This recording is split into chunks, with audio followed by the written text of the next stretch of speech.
Hello students, today we will start new chapter, the solid state. Students, अभी तक आप पढ़ते आ रहे हैं कि we have three states of matter. First is solid, then liquid and gas. Solids के अंदर we have fixed shape and volume. While in liquid, shape is not fixed, but volume is fixed. Liquid takes the shape of the container in which it is poured. And in case of gases, neither volume nor shape is definite. Liquid और जो gases होती हैं इनको we can called fluids because liquid and gases जो हैं they have ability to flow. इस वजह से इन्हें fluids कहा जाता है. वैसे तो आप solid, liquid और gas के बारे में already बहुत कुछ जानते हैं. इस चैप्टर में हम सॉलिड्स की बात करेंगे. 11th में आपने लिक्विड या गैसेस के बारे में पढ़ा होगा. बट इन तीनों स्टेट्स के अलावा भी और भी बहुत सारी स्टेट्स हैं जो डिस्कवर हुई हैं मैटर की, जैसा कि plasma, Bose Einstein condensate, fermionic condensate. ये तीनों स्टेट्स जो हैं ये भी मैटर की स्टेट्स हैं, बट ये नॉर्मल कंडीशन में एग्जिस्ट नहीं करती हैं. जैसे कि प्लाज्मा जो है, अगर आप गैस को बहुत हाई टेम्परेचर पे हीट करें तो गैस आयोनाइज हो जाती है और उस टाइम उस स्टेट को हम प्लाज्मा बोलते हैं. इसी तरह से और भी बहुत सारी स्टेट्स डिस्कवर हुई हैं जिनके बारे में अभी इस चैप्टर में हम नहीं पढ़ेंगे. So let's start with solid state of Class 12.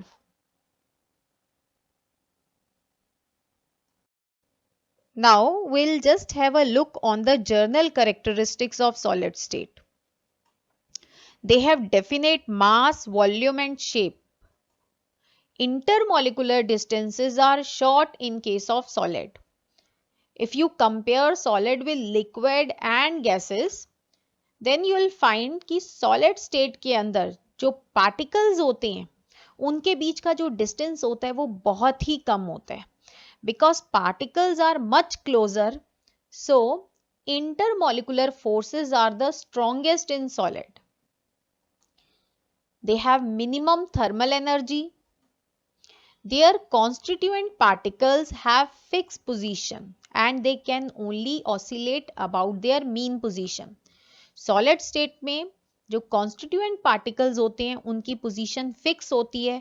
वो अपनी पोजीशन को लीव नहीं करते हैं, वो अपनी पोजीशन पे सिर्फ वाइब्रेट करते हैं about their mean position. Solids are incompressible and rigid.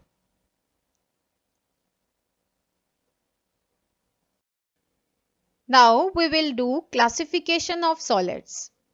On the basis of arrangement of constituent particles, solids can be classified as crystalline solids and amorphous solids.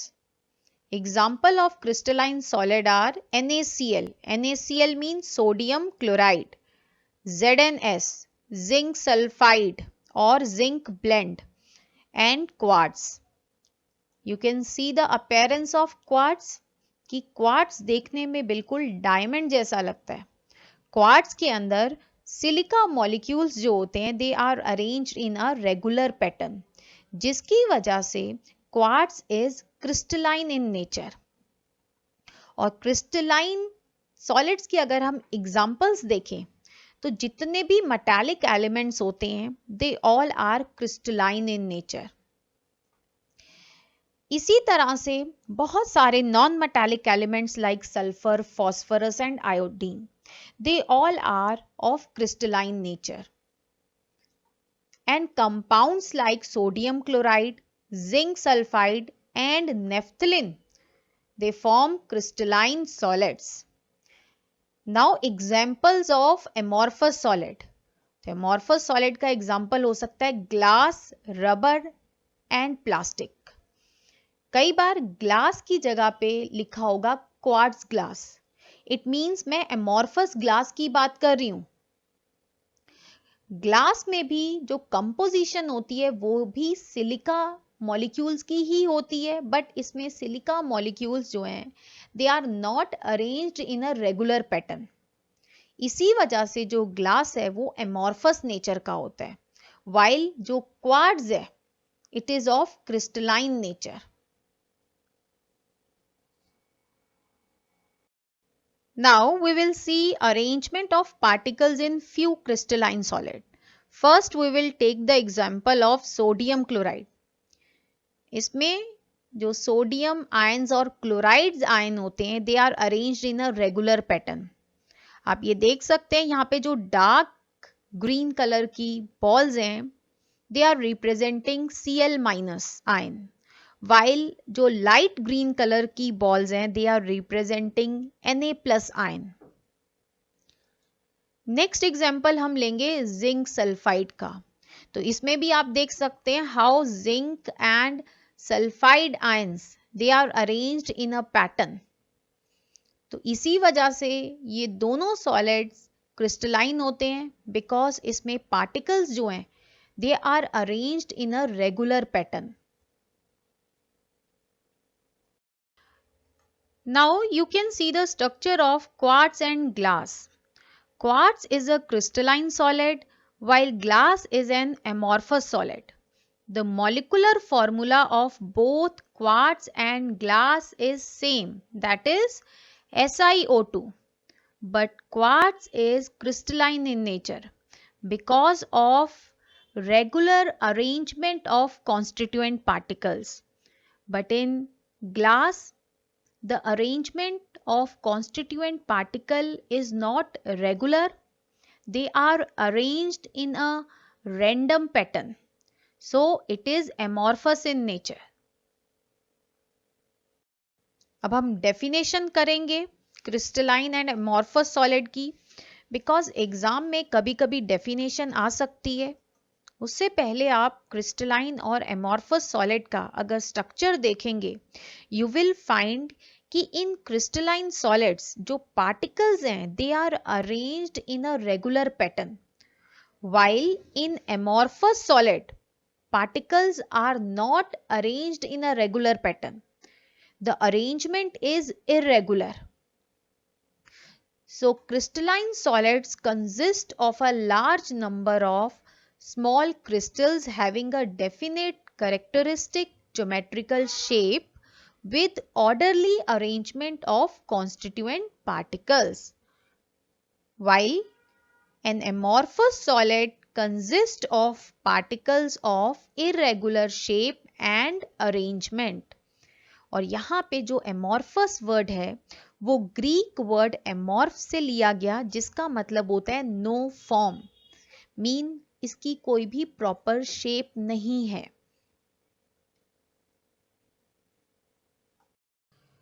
Now we will compare the properties of crystalline and amorphous solids. इन दोनों के बीच में difference आ सकता है exam में। So crystalline solids they have definite characteristic geometrical shape, while amorphous solids has irregular shape. Crystalline solids has long range order. Long range order का मतलब ये है कि आपसे अभी मैंने कहा था कि crystalline solids में जो पार्टिकल्स होते हैं they are arranged in a regular pattern, और ये जो पैटर्न होता है अरेंजमेंट का it repeat itself throughout the crystal. तो इसी वजह से ये कहा जाता है कि crystalline solids has long range order, while amorphous solids has only short range order. Crystalline solids have sharp melting point, while amorphous solids they do not have sharp melting point. They gradually soften over a range of temperature. अब आप कहेंगे ये sharp melting point का meaning क्या है? तो इसके लिए अगर आप एग्जांपल लें बेंजोइक एसिड का, बेंजोइक एसिड एक क्रिस्टलाइन सॉलिड है। अगर आप बेंजोइक एसिड को मेल्ट करें तो आप देखेंगे बेंजोइक एसिड 122 डिग्री सेल्सियस पे मेल्ट हो जाता है। इसका मेल्टिंग पॉइंट बहुत शार्प है। 122 पे आप देखेंगे ये पूरा का पूरा लिक्विड में कन्वर्ट हो जाएगा। While in case of amorphous solid like plastic, आपने कभी प्लास्टिक को मेल्ट किया हो तो आपने देखा होगा प्लास्टिक एकदम से लिक्विड नहीं बनता, इट गेट सॉफ्टन। वो पहले थोड़ा सा सॉफ्ट होता है, उसके बाद वो मेल्ट करता है, और कई बार तो मेल्ट करने से पहले ही वो डिकम्पोज कर जाता है। तो इसी वजह से जो एमॉर्फस सॉलिड्स हैं, ये कहा जाता है इनका मेल्टिंग पॉइंट शार्प नहीं है, और यही रीजन है कि अमॉर्फस सॉलिड को हम अलग अलग शेप्स में मोल्ड कर सकते हैं because they do not have sharp melting point. Next आता है कि जो क्रिस्टलाइन सॉलिड्स होते हैं they are true solid, while amorphous solids are pseudo solids और super cooled liquid। अब ये सूडो का मतलब क्या है? सूडो का मतलब है झूठा। तो amorphous solids देखने में तो सॉलिड लगते हैं पर असल में वो सॉलिड नहीं होते हैं। आपने ग्लास को देखा होगा, ग्लास जो है वो एक सुपर कूल्ड लिक्विड है। ग्लास की विस्कोसिटी मतलब फ्लो करने की जो एबिलिटी है वो बहुत ही स्लो होती है, क्योंकि उसकी जो विस्कोसिटी है वो बहुत ही ज़्यादा हाई होती है। ग्लास फ्लो करता है but it flows very slowly. तो आप इसका एग्जाम्पल ले सकते हैं, जो बहुत पुरानी बिल्डिंग्स होती हैं, अगर आप उनके विंडोज को देखें, आप देखेंगे कि जो ग्लास पेन्स होते हैं they are thicker at the bottom. अगर आप ग्लास की थिकनेस को पता लगाएं नीचे की तरफ से और ऊपर से, तो आप देखेंगे नीचे की तरफ से ग्लास थोड़ा मोटा होगा। ऐसा इसलिए होता है because of ability of glass to flow though very slowly. तो टाइम के साथ साथ जैसे जैसे ईयर्स बीतते हैं, ग्लास जो है वो फ्लो करता है, और इस वजह से जो पुरानी बिल्डिंग्स होते हैं उनके विंडो पेन्स जो होते हैं they are slightly thicker at the bottom. Next जो डिफरेंस है वो है कि crystalline solid are anisotropic in nature. इस पॉइंट को हम आगे डिस्कस करेंगे कि एनिसोट्रॉपी का मीनिंग क्या होता है। while amorphous solids are isotropic in nature। Next point आता है कि crystalline solids show cleavage property.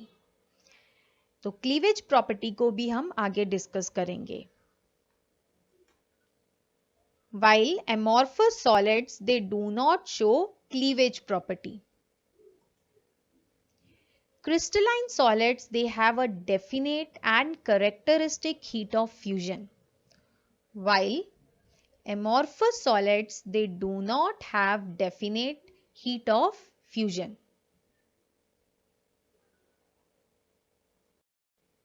Now we will discuss the cleavage property of amorphous and crystalline solids। तो अगर आप क्रिस्टलाइन सॉलिड को अलोंग क्लीवेज एक्सिस काटें तो आप देखेंगे जो नया सरफेस आता है इट इज़ वेरी स्मूथ। आपने मिश्री देखी होगी, अगर आप मिश्री के क्रिस्टल्स को ब्रेक करते हैं तो जो नया सरफेस आता है वो काफ़ी स्मूथ होता है। और इसी तरह से अगर आप एमॉर्फस सॉलिड को कट करें then the new surface will be of irregular shape. तो इसी को बोला जाता है कि amorphous solid they do not have cleavage property, while जो क्रिस्टलाइन सॉलिड्स होते हैं they have cleavage property. Now we will discuss anisotropy and isotropy. मैंने आपको कहा था कि crystalline solids are anisotropic in nature, while amorphous solid are isotropic in nature। तो anisotropy का मतलब होता है the substances which shows different physical properties like electrical resistance or refractive index in different directions in the same crystals are called anisotropic। तो ऐसे substances जिनमें कुछ physical properties को जब अलग अलग डायरेक्शन के थ्रू मेजर किया जाता है तो सेम क्रिस्टल्स में ये प्रॉपर्टीज अलग अलग आती हैं। तो ऐसे सब्सटेंसेस को जहां पे जो कुछ फिजिकल प्रॉपर्टीज जो हैं वो डायरेक्शन के ऊपर डिपेंड कर रही हैं सेम क्रिस्टल में, ऐसे सब्सटेंसेस को एनिसोट्रॉपिक बोला जाता है। वाइल आइसोट्रॉपिक का मतलब होता है ऐसे substances which shows same physical properties in different direction in the same crystal। तो अब आप बोलेंगे कि आपने कहा है एनिसोट्रॉपी में प्रॉपर्टीज अलग अलग आती हैं अलग अलग डायरेक्शन में, लेकिन क्रिस्टलाइन सॉलिड में तो एक रेगुलर पैटर्न होता है, तो फिर भी वो एनिसोट्रॉपिक क्यों है, उसमें प्रॉपर्टीज अलग अलग क्यों आ रही हैं? जबकि एमॉर्फस सॉलिड में तो एक इरेगुलर पैटर्न होता है, बट उसमें ये जो प्रॉपर्टीज हैं अलग अलग डायरेक्शन में सेम आ रही हैं। ऐसा क्यों हो रहा है? तो इसके लिए आपको स्ट्रक्चर देखना पड़ेगा। तो पहला जो स्ट्रक्चर है वो एक क्रिस्टलाइन सॉलिड का स्ट्रक्चर है, दूसरा एक एमॉर्फस सॉलिड का है। तो आप देख सकते हैं,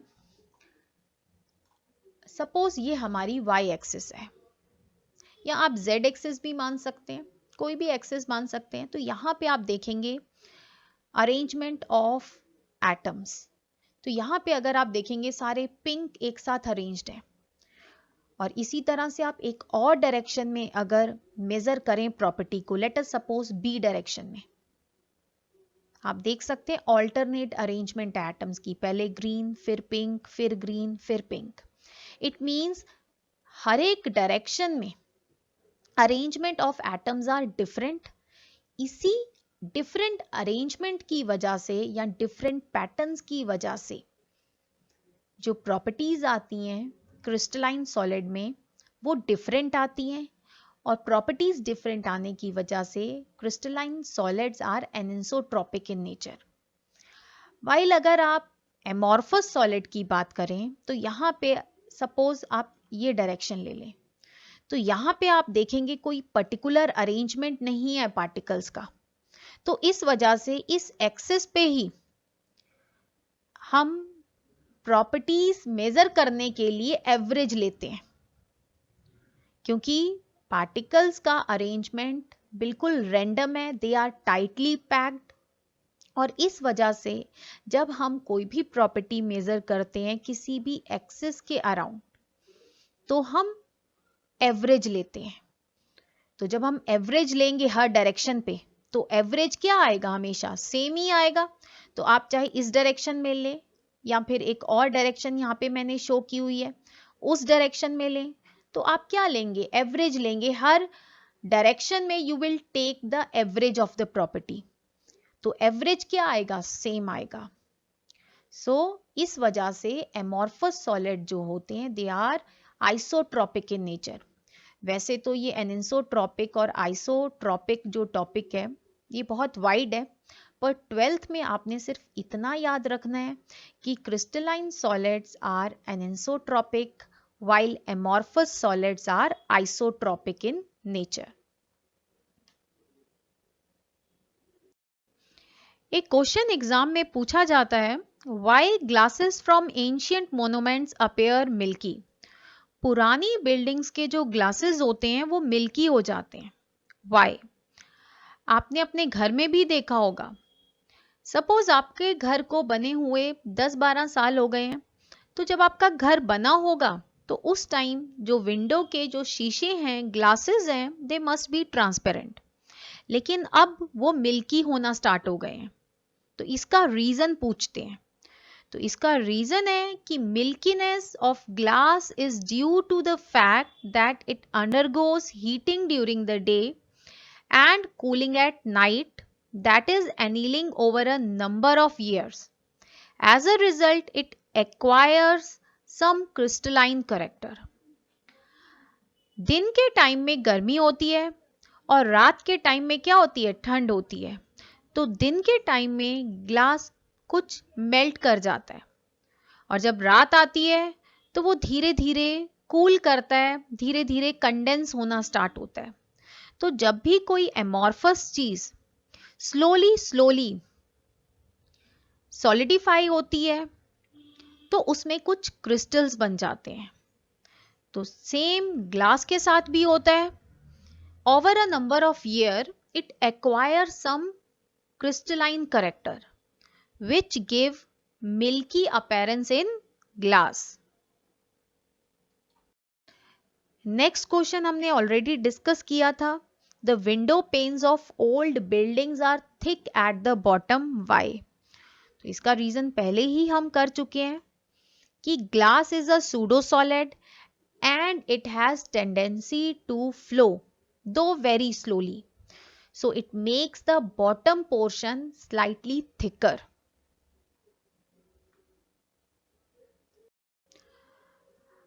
ये जो क्वेश्चन है ये भी हम डिस्कस कर चुके हैं कि amorphous solids जो हैं why they can be molded and blown into various shapes.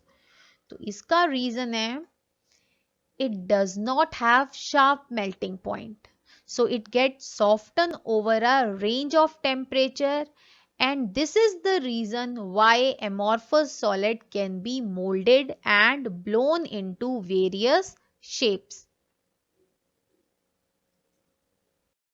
Now we will do some questions related to amorphous and crystalline solids. First question is, why are solids rigid? Solids जो हैं वो rigid क्यों होते हैं? So reason is because the constituent particles in solids have fixed position and they can oscillate about their mean positions. Next question आता है, why do solids have a fixed volume? Fixed कह दें या definite कह दें एक ही बात है।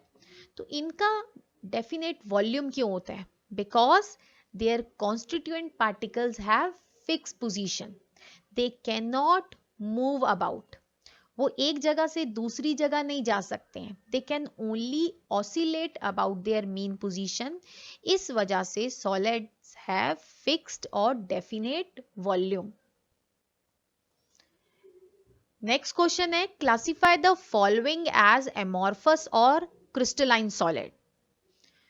तो यहाँ पे आपको कुछ solids के एग्जाम्पल दिए गए हैं। आपको ये बताना है इनमें से कौन से amorphous हैं और कौन से crystalline हैं। अच्छा, ये करने से पहले आप एक चीज ध्यान रखेंगे, जितने भी पॉलीमर्स होते हैं जैसे प्लास्टिक हो गया, यहाँ पे भी दिए हुए हैं पॉलीमर्स जैसे पॉलीविनाइल क्लोराइड, टेफ्लॉन, पॉलीयूरेथेन। तो ये जितने भी पॉलीमर्स होते हैं ये सारे के सारे एमॉर्फस होते हैं। तो ये आप ट्राई करिएगा क्वेश्चन। नेक्स्ट आता है, why is glass called a super cooled liquid? इसे सुपर कूल्ड लिक्विड क्यों कहते हैं? Because glass has ability to flow though very slowly because it has high viscosity. Next question है, refractive index of a solid is observed to have same value along all direction. Comment on the nature of this solid. Would it show cleavage property? तो यहाँ पे इन्होंने कहा है कि एक solid का अगर आप रिफ्रैक्टिव इंडेक्स निकालते हैं तो उसकी वैल्यू सेम आती है अलोंग ऑल डायरेक्शन। ये किस तरह का सॉलिड है? तो यहाँ पे अगर आप ध्यान दें तो इन्होंने ये कहा है कि ये जो सॉलिड है it is isotropic in nature, क्योंकि रिफ्रैक्टिव इंडेक्स की वैल्यू सेम आती है सारी डायरेक्शंस में। इट मींस ये आइसोट्रोपिक है। और आइसोट्रोपिक सॉलिड कौन से होते हैं? यस, जो एमॉर्फस होते हैं। तो हमारा आंसर होगा कि solid is amorphous solid. Would it show any cleavage property? तो हमने डिस्कस किया था amorphous solids they do not show cleavage property. अगला क्वेश्चन है, define the term amorphous, give a few examples of amorphous solid. तो ये तो बहुत ही सिंपल क्वेश्चन है, आप कर सकते हैं। Now next question is, why urea has a sharp melting point but glass does not? Urea has sharp melting point because it is crystalline in nature while glass is amorphous in nature. so it does not have sharp melting point. In next question they are asking, how does amorphous silica differ from quartz? In case of amorphous silica, the constituent particles, they are arranged in a random pattern, while in case of quartz, the constituent particles are arranged in a regular pattern. In case of amorphous silica, we have short range order, while in quartz we have long range order. Next question is, how can a material be made amorphous? तो आपको ध्यान होगा जब हमने किया था कि why glass of old buildings they become milky, तो मैंने आपको ये कहा था कि अगर हम किसी सब्सटेंस को, स्पेशली एमॉर्फस सब्सटेंस को अगर हम मेल्ट करें और उसको धीरे धीरे कूल करें तो उसमें कुछ क्रिस्टल्स बन जाते हैं। तो इसी तरह से आप किसी भी मटेरियल को एमॉर्फस बना सकते हैं, पर अब आपने उस मटेरियल को मेल्ट करना है और उसको रैपिडली कूल करना है, क्योंकि अगर आप स्लोली कूल करेंगे तो उसमें क्रिस्टल्स बनेंगे। Now you have to cool it rapidly.